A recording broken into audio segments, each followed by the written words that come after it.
একদিন আমি মসজিদে ঢুকতেই দেখি 3টি সিমের টাকা ওঠানো হচ্ছে।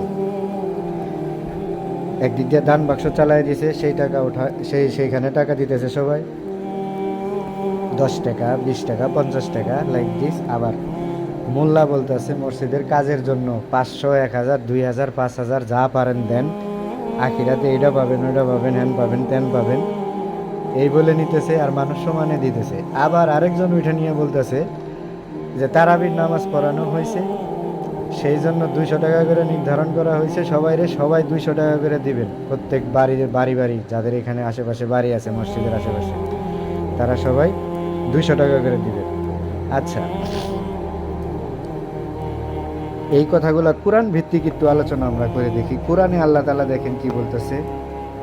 সূরা বাকারার 41 নম্বর আয়াত দেখেন, আর তোমাদের কাছে যা আছে তাওরাত, ইনজিল ও তার সত্যায়নকারী স্বরূপ আমি যা অবতীর্ণ করেছি কুরআন, তার প্রতি তোমরা ঈমান আনো এবং তোমরা তার প্রথম অস্বীকারী হইও না, আর আমার আয়াতসমূহ সামান্য মূল্যে বিক্রি করো না এবং কেবল আমাকেই ভয় করো। তারপরে সূরা বাকারার 174 নম্বর আয়াতটা দেখি। নিশ্চয়ই যারা গোপন করে যে কিতাব আল্লাহ অবতীর্ণ করেছেন এবং এর বিনিময়ে সামান্য মূল্য গ্রহণ করে, তারা শুধু আগুনই তাদের উদরে পুরে। আর আল্লাহ কিয়ামতের দিন তাদের সাথে কথা বলবেন না, তাদেরকে পরিশুদ্ধও করবেন না এবং তাদের জন্যই রয়েছে যন্ত্রণাদায়ক শাস্তি।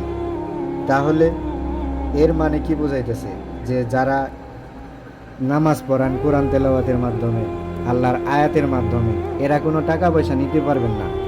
ঠিক আছে, মাগনা করতে হবে আপনাদের এই সমস্ত কাজগুলা। আল্লাহ তো স্পষ্ট করে এখানে তাই বলে দিছে, তাই না? আপনারা কি আল্লাহর চাইতেও বেশি বড় পণ্ডিত হয়ে গেছেন গা, যে খালি টাকা টাকা টাকা টাকা করেন? সূরা ইয়াসিনের 21 নম্বর আয়াতের মধ্যে আল্লাহ কি বলছে? যে তোমরা তাদেরকে অনুসরণ করো যারা তোমাদের কাছে কোনো বিনিময় প্রত্যাশা করে না।